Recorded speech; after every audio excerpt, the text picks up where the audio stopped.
Қайырлы күн.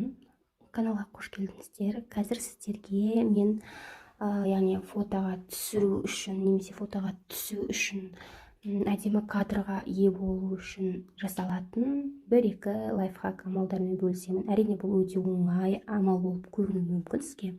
Ой, бәрі біледі ғой дегендей. Дегенмен де егер де іс жүзінде оны пайдалансаңыз, ол өте жақсы нәтижеге қол жеткізесіз.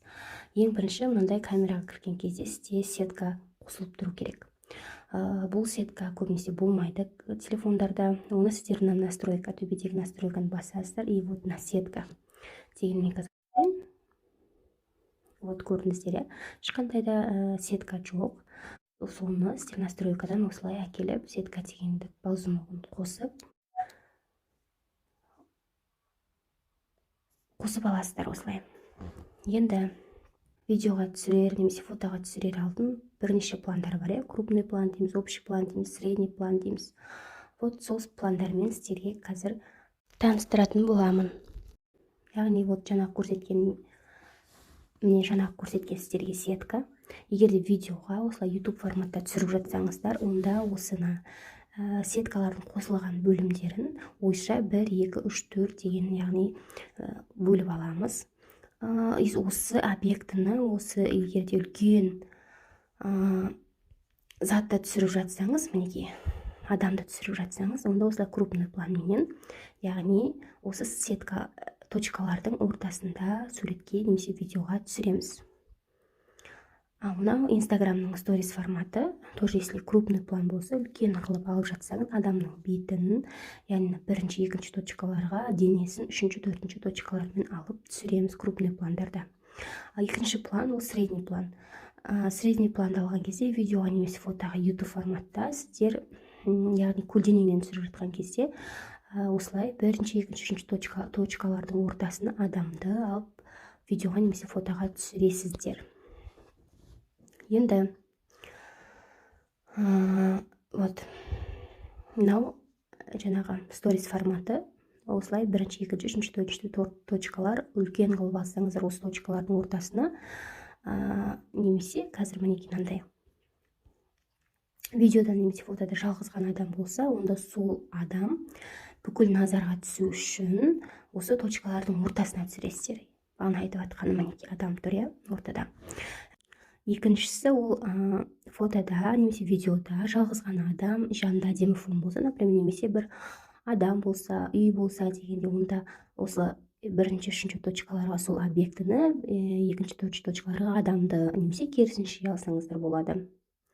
Потом үшінші, видеода немесе фотода екі адам болса, олардың арасында әңгіме болып жатса, немесе сыртынан түсіріп жатсаңыздар, онда осылай бірінші, екінші, үшінші точкаларға, яғни келістіріп аласыздар.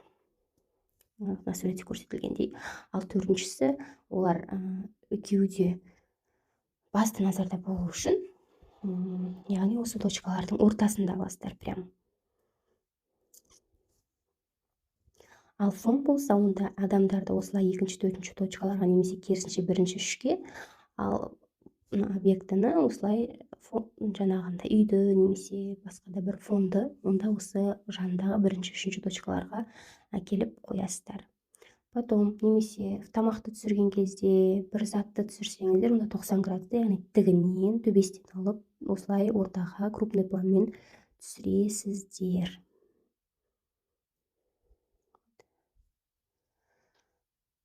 Яғни одан кейін, мысалға, осы сеткаларға алып түсірген кезде адамдарды да ешқашан адамның буынынан қиып тастамайсыз. 2-3 адамды суретке түсірсеңіз, біреусінің иығын қиып тастап, біреусінің басынан шекесін жоғары жағын қиып тастап деген өйтіп фотоға немесе видеоға түсіруге болмайды. Тізесінен тура кесіп тастауға болмайды адамды. Тізеден сәл жоғары немесе төмен аласыз, средний түсіріп жатсаңыз. Және де осы точкалардың ортасына прям туралап түсірсеңіз, жалғыз адамды, онда жақсы камераға, жақсы фотоға ие боласыз. Қазір камераны өтейін. Например, қараңыз.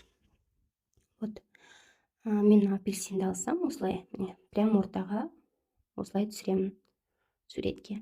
И қараңыз, мына жерде мына күн сияқты кетір, иә, жарығын азайтасыз немесе осылай көбейтіп тусклый қылсаңыз болады. Потом мына крючоктың үстін бассаңыз, онда мына осы экспозицияны, осы яркостьті сіз видеоның аяғына дейін сақтап аласыз. Яғни түсіріп жатқан кезде осылай мысалы суретке, видеоға бүйтіп түсіріп жатқан кезде мына камераңыз аппақ немесе жарықпен ондай болып кетпейді. Барлығы осы. Мына жерде 9-да 16, 1, яғни инстаграмның пост форматы, 16 это сторис форматы. Осылай форматтармен де жұмыс жасасаңыз болады. Вот.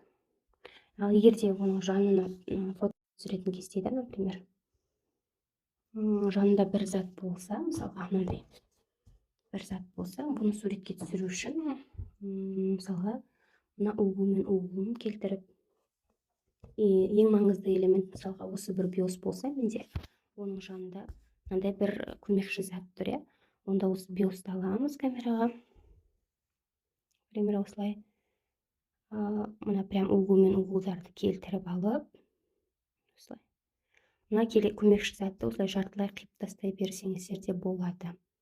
Бұл адам емес, енді тура бұрыннан қиямын дейтіндей. Міне осындай әдемі кадр алсаңыздар болады. Пайдалы болды деген ниеттемін. Сондықтан назарларыңызға үлкен рахмет.